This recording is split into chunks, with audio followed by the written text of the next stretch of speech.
बिस्मिल्लाहिर्रहमानिर्रहीम। Welcome students, उम्मीद करता हूँ आप सब खैरियत से होंगे। बच्चों, आज हम चैप्टर 7 डिफॉर्मेशन ऑफ सॉलिड के तमाम न्यूमेरिकल प्रॉब्लम्स को सॉल्व करेंगे।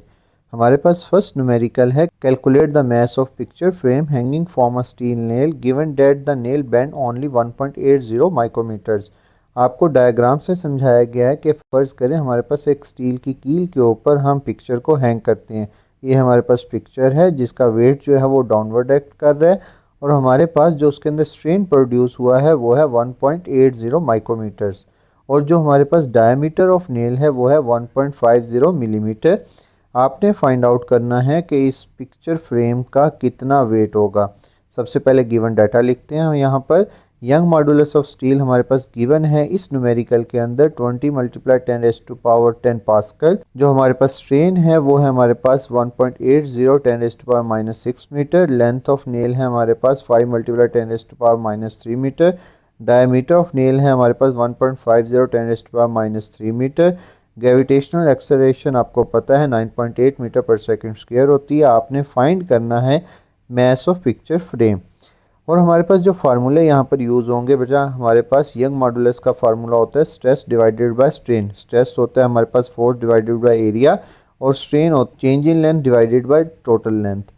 तो हमारे पास जब हम इसको रीअरेंज करेंगे तो बेटा फोर्स की वैल्यू निकालने के लिए ए उधर जाके मल्टीप्लाई होगा, टोटल लेंथ नीचे आके डिवाइड हो जाएगी, और चेंज इन लेंथ जो है ऊपर जाके मल्टीप्लाई हो जाएगी। तो हमारे पास फोर्स का फार्मूला बन जाएगा ये। बच्चों, फोर्स निकालने के लिए पहले हमें एरिया की वैल्यू फाइंड आउट करना पड़ेगी, और एरिया का फार्मूला होता है पाई आर स्क्वायर। यहाँ पर रेडियस गिवन नहीं है लेकिन डायमीटर गिवन है, और जो रेडियस होता है वो डायमीटर से हाफ होता है। तो हम लिखेंगे A is equal to pi diameter divided by 2 whole का स्क्वायर। वैल्यूज पुट करके हमारे पास बेटा ये एरिया आ गया।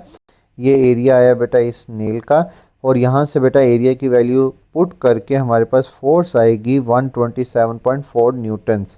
लेकिन बेटा यहाँ पर फोर्स आई है, हमने फाइंड आउट करना था मैस, और मैस फाइंड आउट करने के लिए हमारे पास न्यूटन्स लॉ को यूज़ किया जाएगा, F is equal to mg। और यहाँ से बेटा मैस आएगा हमारे पास 13 kg, जो कि हमारे पास रिक्वायर्ड आंसर नहीं है। एक्चुअली इस न्यूमेरिकल में एक प्रॉब्लम है। न्यूमेरिकल में क्या प्रॉब्लम है, अगर आप गिवन डाटा वाला यंग मॉडुलस यूज़ करेंगे तो हमेशा आंसर आएगा 13 kg। लेकिन इसी बुक में फर्स्ट टॉपिक में हमें बताया गया है यंग मॉडुलस ऑफ स्टील होता है 8 × 10⁻10 पास्कल। फर्स्ट पेज पे साइड इंफॉर्मेशन में ये वैल्यूज़ यंग मॉडुलस की गिवन है। अगर आपको वो क्वेश्चन में बोर्ड में ये वाली वैल्यू देता है तो आपने ये आंसर निकालना है 13 kg। लेकिन अगर आपने जो बुक में आंसर गिवन है वो आंसर आता है यंग मॉडुलस जब आप ये वाला यूज़ करोगे। इस वाली वैल्यू को जब हम यूज़ करेंगे बेटा तो इसी फार्मूले में 20 की जगह आएगा बेटा 8, तो हमारे पास फोर्स आएगी 50.97 न्यूटन। और यहाँ से जब हम न्यूटन सेकंड लॉ लगाकर वैल्यू निकालेंगे तो आंसर आएगा 5.2 kg। और यही आंसर हमारी इस बुक के न्यूमेरिकल के साथ गिवन है बेटा। तो बेटा हमारे पास find the diameter of copper wire to have a same elongation as an aluminium wire of 5 metre length and 3 millimetre diameter under a 40 kg of mass. आपको कहा जा रहा है आपके पास दो वायर्स हैं, एक एल्यूमिनियम वायर है और एक कॉपर वायर है। दोनों में स्ट्रेन जो प्रोड्यूस हो रहा है वो सेम है। आपने डायमीटर निकालना है कॉपर वायर का, जबकि diameter of aluminium wire given है। गिवन डाटा एक दफ़ा रीड आउट कर लेते हैं। लेंथ ऑफ एल्यूमिनियम वायर है 5 metre. Diameter of aluminium wire है 3 × 10⁻³ metre. Mass of hanging from aluminium wire है 40 kg। Young modulus of aluminium है हमारे पास ये, और यंग मॉडुलस ऑफ कॉपर है ये। सारा गिवन डाटा है आपके पास। फाइंड करना है आपने diameter of copper wire. Diameter of copper wire find out करने के लिए बेटा हमने क्या करना है, हमने यंग मॉडुलस का फार्मूला यूज़ करना है। यंग मॉडुलस इक्वल होता है बेटा stress divided by strain. Stress होता है फोर्स पर यूनिट एरिया, और हमारे पास स्ट्रेन होता है total length, change in length divided by total length. ये नीचे था तो ये ऊपर आके बेटा टोटल लेंथ ऊपर आ जाएगी, चेंज इन लेंथ नीचे आ जाएगी। यहाँ पर बेटा आपको स्टेटमेंट में बताया गया है कि हमारे पास सेम एलोंगेशन है, तो हमारे पास इन दोनों की रेशियो मतलब young modulus of aluminium wire divided by young modulus of copper wire equal होगा एरिया ऑफ एल्यूमिनियम वायर और एरिया ऑफ कॉपर वायर। यहाँ पर बेटा हमारे पास जो एरिया का फार्मूला होता है वो होता है A is equal to pi r square. Radius given ना हो तो बेटा रेडियस डायमीटर का हाफ होता है। डायमीटर गिवन है एक वायर का, तो बेटा हम वैल्यूज पुट करेंगे पाई d/2 का होल स्क्वायर। ये सारी वैल्यूज़ जब बेटा इस फार्मूले में पुट करेंगे, वाई ए और वाई सी की वैल्यू गिवन थी हमारे पास, पाई पाई से कैंसिल हो जाएगा। एरिया की वैल्यू हमारे पास यहाँ से, जब ये सारी वैल्यूज़ बेटा हम इस फार्मूले में पुट करेंगे तो बेटा यहाँ पर पाई पाई से कैंसिल हो जाएगा और हमारे पास डायमीटर ऑफ कॉपर वायर आएगा 2.29 10⁻³ मीटर्स, और यही हमारे पास रिक्वायर्ड आंसर था। नेक्स्ट है बेटा हमारे पास 4 kg of mass is hanging with the help of 1.5 metre long steel wire, आपको यंग मॉडुलस दे दिया। Another mass 6 kg is hanging on the 4 kg mass with the help of a 1 metre long brass wire, दूसरी wire जो है ये brass है। Copper both wires have diameters, दोनों का डायमीटर सेम है। Calculate the total elongation in the system of wires, also calculate the strain energy.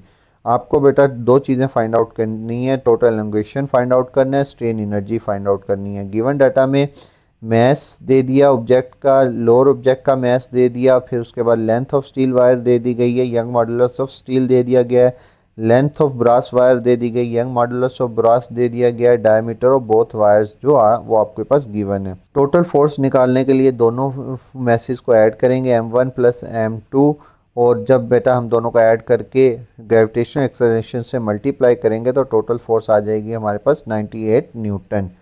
अब हमने फाइंड आउट करनी है दो चीज़ें, टोटल एलोंगेशन और स्ट्रेन एनर्जी।